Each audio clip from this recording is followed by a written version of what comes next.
देवलोक के शिल्पकार विश्वकर्मा की एक पुत्री थी। उसका नाम था संध्या। वह दिन भर तपती धूप में खेला करती थी।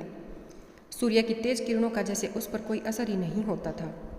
संध्या जब बड़ी हुई तो एक दिन विश्वकर्मा और उसकी पत्नी ने संध्या को बड़े मुग्ध भाव से सूर्य को निहारते हुए देखा।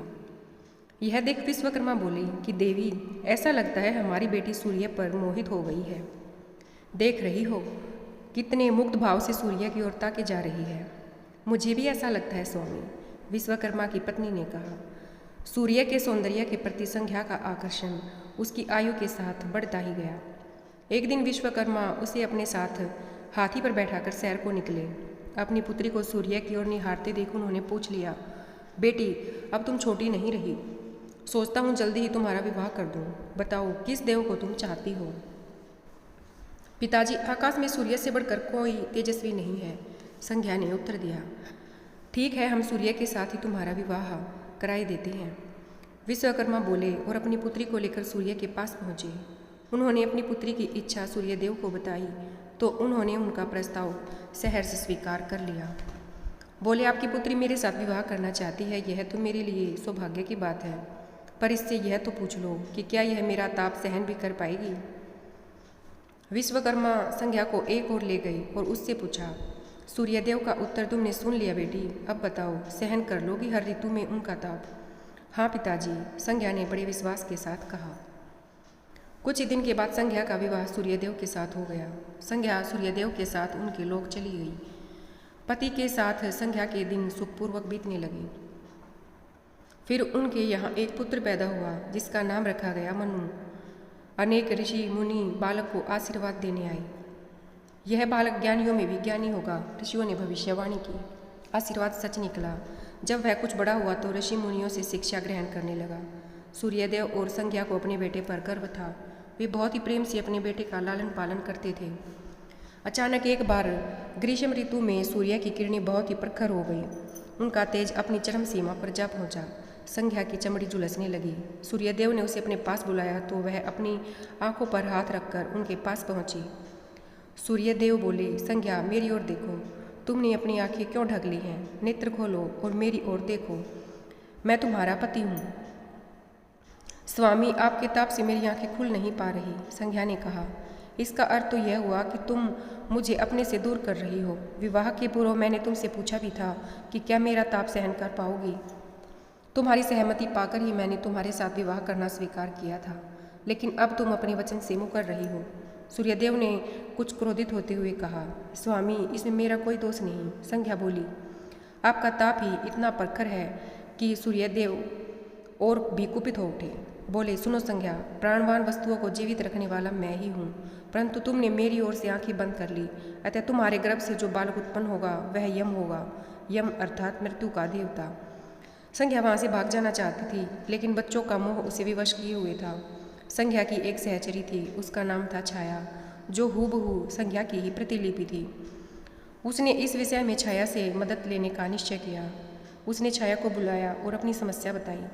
सुनकर छाया बोली, मुझे क्या करना होगा? तुम संध्या बनकर मेरे पति के पास जाओ और उनकी पत्नी और मेरे बच्चों की माँ बनकर वहीं रहो, संध्या ने कहा। उन्होंने मुझसे पूछताछ की तो कहना मैं संध्या हूँ, भेद मत खोलना। यह सब मैं करूँगी, लेकिन मेरी एक शर्त है। सूर्यदेव कभी मुझ पर बिगड़े या शाप देने लगे तो मैं सारा भेद खोल दूंगी, छाया ने कहा। ठीक है छाया, अब जाओ और मेरे बच्चों को संभालो। तुमने मुझे बहुत ही कठिन काम सौंपा है संध्या, फिर भी मैं भरसक प्रयत्न करूंगी, छाया बोली और वहाँ से चली गई। उसके जाने के बाद संध्या सोचने लगी, मैं मायके जाती हूँ, माँ और पिताजी मुझे देखकर प्रसन्न होंगे, मैं कुछ समय वहाँ रहूँगी। परंतु पिताजी कहेंगे, स्त्री की शोभा पति के घर में ही है। ऐसे ही विचारों में उलझी वह मायके को चल पड़ी। रास्ते में उसके मस्तिष्क में उलझने टकराने लगी। वह सोचने लगी, पिताजी जब मुझे लौट जाने को कहेंगे तब मैं जंगल में चली जाऊंगी। संध्या अपने मायके पहुंची। पिता ने उसका बड़ा सत्कार किया। बोले, आओ बेटी, सब कुशल मंगल तो है ना? नहीं पिताजी, आपने ठीक ही कहा था, ग्रीष्म ऋतु में मैं सूर्यदेव का ताप सहन न कर सकी। संध्या कुछ दिन वहाँ सुख से रही। एक दिन पिता ने उससे कहा, संध्या, तुम्हारे आने से मुझे बड़ा हर्ष हुआ है, परंतु विवाह हो जाने के बाद स्त्री को मायके में अधिक समय तक नहीं रहना चाहिए। अब तुम अपने पति के घर जाओ, फिर कभी हमसे मिलने आना। तुम मुझे बहुत प्यारी हो, किंतु पति का घर ही स्त्री का घर होता है, यही मैंने सोचा था। ऐसा मन ही मन सोचकर बोलकर वह चुपचाप एक रात पिता का घर छोड़कर जंगल में चली गई। वह सोचने लगी, मैं सूर्य के सामने नहीं जा सकती, अतः घोड़ी बन जाती हूँ। उस रूप में मुझे कोई नहीं पहचान पाएगा। घोड़ी का रूप धारण कर संज्ञा तपस्या करने लगी, सूर्य के ताप की शक्ति को कम करने के लिए। उधर छाया ने सूर्य के यहाँ जाकर संज्ञा का स्थान ले लिया था। सूर्यदेव ने उसे संज्ञा ही समझा। वे बोले, तुम लौट आई मेरे यहाँ। क्षमा कर दो स्वामी, मैंने अपनी दुर्बलता को जीत लिया है। छाया खेत भरे स्वर में बोली, संज्ञा मैं तो कब का तुम्हें क्षमा कर चुका, अब घर की जिम्मेदारी संभालो, बच्चों का लालन पालन करो। सूर्यदेव ने कहा। छाया ने कक्ष में लेटे दोनों बच्चों पर निगाह डाली और घर की जिम्मेदारियां संभाल ली। छाया इस घर में सुखी थी। वह प्राय सोचा करती, बेचारी संज्ञा, कितना अच्छा घर त्यागना पड़ा उसे, क्या वह कभी नहीं लौटेगी। समय पाकर छाया को एक पुत्र हुआ। पुत्र पैदा होने के बाद वह खुद चिंतित रहने लगी। मुझे यह नहीं भूलना चाहिए कि मैं संज्ञा की छाया ही हूँ। छाया ने एक पुत्र और पुत्री को जन्म दिया। अब छाया का व्यवहार बदलने लगा। वह अपने बच्चों से तो प्यार करती थी, लेकिन संज्ञा के बच्चों को ताड़ने और उनके साथ दुर्व्यवहार करने लगी। मनु ने तो वे माता के व्यवहार को नज़रअंदाज कर दिया, लेकिन यम को उसका व्यवहार खटकता रहा। माता छाया का यमुना बहन के साथ ऐसा व्यवहार करना उचित नहीं। वह अपने बच्चों के साथ तो कितना अच्छा व्यवहार करती है, हम भाई बहन से नफरत, एक दिन तो हद ही हो गई। छाया ने यमुना के बाल पकड़े और उसे डंडे से पीटते हुए बोली, कमबख्तो, मरते भी तो नहीं, मर जाएं तो मेरा पीछा छूटे। जब छाया देर तक यमुना को पीटती रही तो यम से न रहा गया। उसने जाकर छाया का हाथ पकड़ लिया और गुस्से से बोला, बस माता, अब तुमने यमुना पर हाथ उठाया तो मुझसे बुरा कोई न होगा। अच्छा, तेरी यह हिम्मत, मुझे धमकी देता है। ठहर, आज मैं तेरे पिता से इसकी शिकायत करूंगी। छाया क्रोध से सिहर उठी। छाया ने तो इस डर से सूर्यदेव से शिकायत न की कि कहीं उसका भेद उजागर न हो जाए, लेकिन यम और यमुना ने तंग आकर अपने पिता से उसकी शिकायत कर दी। पिताजी, यह स्त्री हमारी माँ नहीं है, यम ने कहा। हाँ पिताजी, पुत्र माता से विमुख हो सकता है, परंतु माता की ममता कभी कम नहीं होती। यमुना भी बोल उठी। मैं देख लूँगा, तुम जाओ, डरो नहीं, सब ठीक हो जाएगा। ऐसा कहकर सूर्यदेव ने बच्चों को धैर्य बंधाया, लेकिन बच्चों के जाते ही वे सोच में पड़ गए। बच्चे ठीक कहते हैं, यह अवश्य कोई मायाविनी है।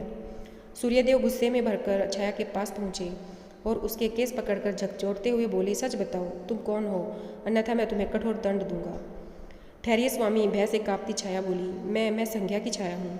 वह आपकी देखभाल का भार किसी और को सौंपे बिना नहीं जाना चाहती थी, इसलिए उसने मुझे आपके पास भेज दिया। वह कहाँ गई है? सूर्यदेव ने पूछा। अपने पिता के यहाँ। सूर्यदेव सीधे विश्वकर्मा के पास पहुँचे और उनसे पूछा, संज्ञा कहाँ है?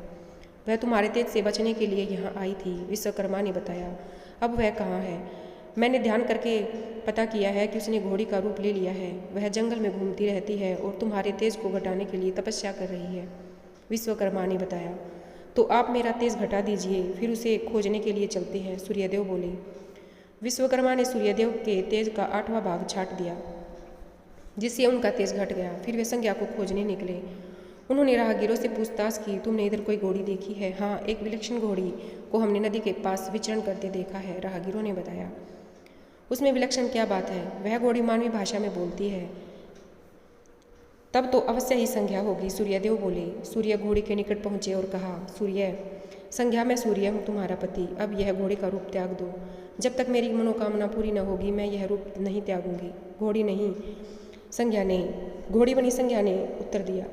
तुम्हारी मनोकामना तो पूरी कब की हो गई है, सूर्य ने कहा। सूर्यदेव ठीक कहते हैं बेटी, विश्वकर्मा बोले। मैंने इनके तेज का 8वां भाग काट दिया है।